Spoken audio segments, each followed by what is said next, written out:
పులులను చంపి వాటి చర్మం గోళ్లను అక్రమంగా తరలిస్తున్న 4 సభ్యుల అంతర్రాష్ట్ర ముఠాను మల్కాజ్గిరి పోలీసులు అరెస్టు చేశారు. నిందితుల నుంచి పులి చర్మాన్ని 4 గోళ్లు స్వాధీనం చేసుకున్నారు. వీటిని దాదాపు 5 లక్షల రూపాయలకు అమ్ముతున్నట్లు పోలీసులు తెలిపారు. ఈ 4 నిందితులు ఒడిశా, ఆంధ్రప్రదేశ్ రాష్ట్రాలకు చెందినవారు. ఒడిశా అడవుల్లో తిరుగుతున్న పులిని చంపినట్లు గుర్తించారు. పులి చర్మాన్ని హైదరాబాద్లో అమ్మడానికి తీసుకొస్తున్నారన్న పక్కా సమాచారంతో నిందితులను పట్టుకున్నట్లు రాచకొండ సిపి మహేష్ భగవత్ తెలిపారు.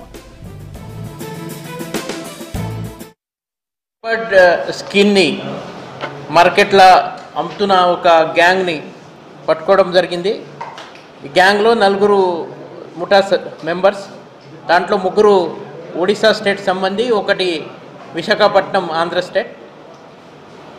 ఈ 3 ఒడిశా సిబ్బంది అక్కడ ఒడిశా స్టేట్లో ఉన్న కోరాపత్ జిల్లా ముచ్కుంద్ ఫారెస్ట్లో ఈ ప్యాంథర్ని లైవ్ వైర్తో చంపేసి డిస్కినింగ్ చేసి ఈ స్కిన్ తర్వాత 4 నెయిల్స్ ఇక్కడ హైదరాబాద్ మార్కెట్లో అమ్మడానికి వాళ్ళు తీసుకొచ్చారు.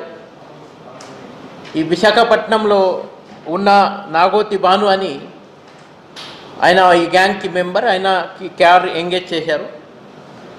ఈ 4 కస్టడీలు తీసుకొని ఈ స్కిన్ తర్వాత నెయిల్స్ 4, ఈ యాక్సెంట్ కారు 1 అది స్విచ్ చేయడం జరిగింది. ఇంటర్నేషనల్ మార్కెట్లో మినిమం 5 to 10 lakh రూపీస్ విలువ ఈ స్కిన్కి ఉంటుంది.